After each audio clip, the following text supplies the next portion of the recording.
Estamos sendo repetitivas, mas a gente ainda tá aqui pensando, cara, olha isso, 1h da manhã, 1h da manhã. Olha a luz do sol que tá batendo na gente. Tomar uma cervejinha, temperatura ambiente. Yay! Brinde. Tchim, tchim.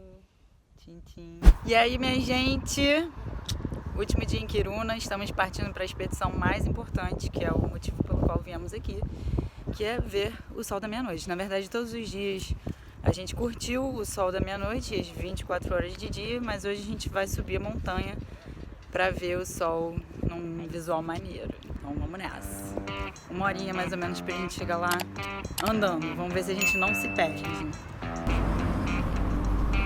Estamos caminhando em direção àquela montanha e a gente vai ver o sol lá de cima. Vamos lá com a gente, vem. Partiu! Então, a gente começou a nossa trilha 8h17 da noite. E qual é o legal? Que a gente não tem que se preocupar se vai escurecer, se tem que voltar cedo porque vai escurecer. A gente pode voltar 3h da manhã.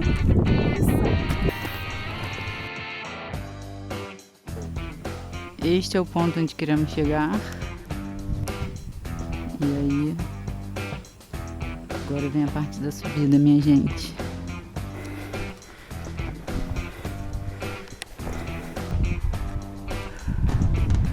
Estamos na metade da ladeira. Esse é o visual. Chegamos, descabelada. Olha o visual. Esta é Quiruna. Grande assim, desse jeito. Ali na frente é a mina que a gente visitou hoje mais cedo.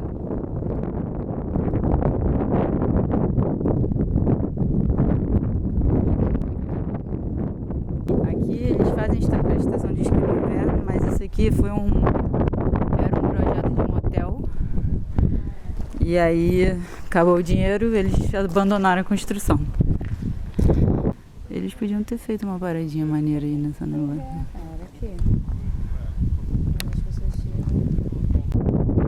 Agora sim, olha quem tá aí. O sol. Que ainda não é o da meia-noite, porque são 9h15. Mas a gente vai ficar aqui acompanhando ele. Gente! E aí, Raquel, qual é a emoção de estar no topo do mundo? Que você está no topo do planeta Terra.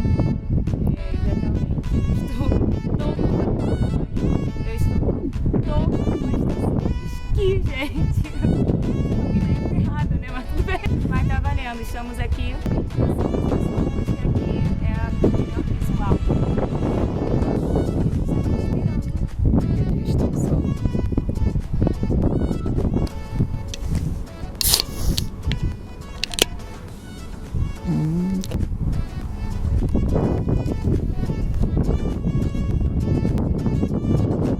Olha que hora boa, visual. O sol da meia-noite.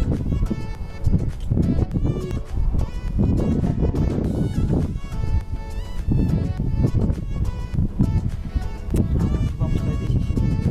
Gente, nós duas pessoas de Papua Nova Guiné indo pro Brasil para visitar o Acre.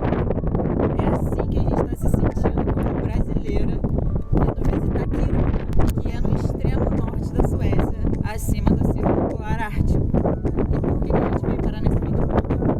Porque aqui é um dos lugares onde acontece um fenômeno muito maneiro, que é o fenômeno do sol da meia-noite. E o sol da meia-noite acontece somente nas regiões que estão acima do Círculo Polar Ártico ou abaixo do Círculo Polar Ártico. Nessas regiões, durante mais ou menos 100 dias no ano, é o dia inteiro de luz do sol. O sol nunca se põe. Inclusive, ontem a gente foi para uma festinha onde a gente conheceu um monte de local e eles estavam falando o quanto é especial para eles essa época do sol da meia-noite. Eles são pequenininhos, quando chega o verão, eles vão dormir tipo de manhã, ficam dormindo de manhã e de tarde e aí passam a noite inteira acordados só para curtir essa luz do dia tão especial. É lógico que, porque eles têm o sol da meia-noite, o inverso também acontece. Na outra parte do ano, no inverno, deles fica noite também o dia inteiro por praticamente 3 meses. E essa parte com certeza é mais difícil, mas vou dar uma explicação rápida, uma explicação tabajara aqui pra vocês, com os meus elementos que eu já peguei, o Sol. Então, pra quem não sabe, o Sol está aqui no meio do sistema solar e os planetas ficam girando ao redor do Sol. O nosso planeta Terra, ele fica numa inclinação de mais ou menos 23 graus. E o Sol, ele gira em torno de 5 graus. Ele fica meio ao redor do Sol.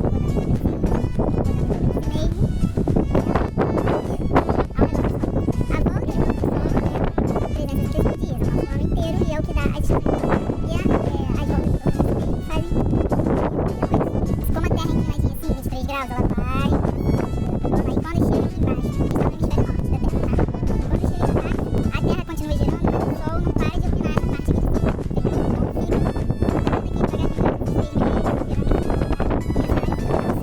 Então fica O que acontece aqui? Então o Sol ele faz assim, vai e volta.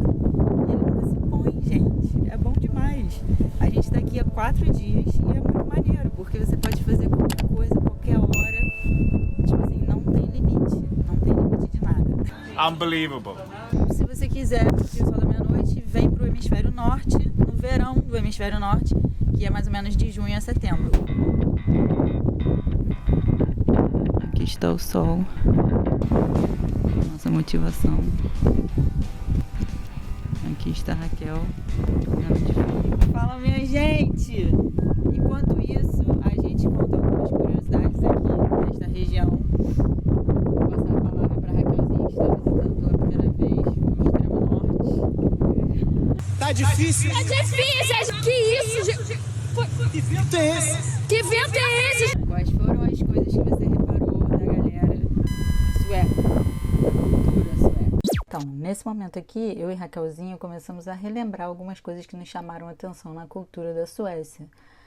Mas, como estava um vento muito forte, vocês provavelmente não iam conseguir escutar tudo, então eu tô narrando aqui para vocês o que a gente estava falando naquele momento.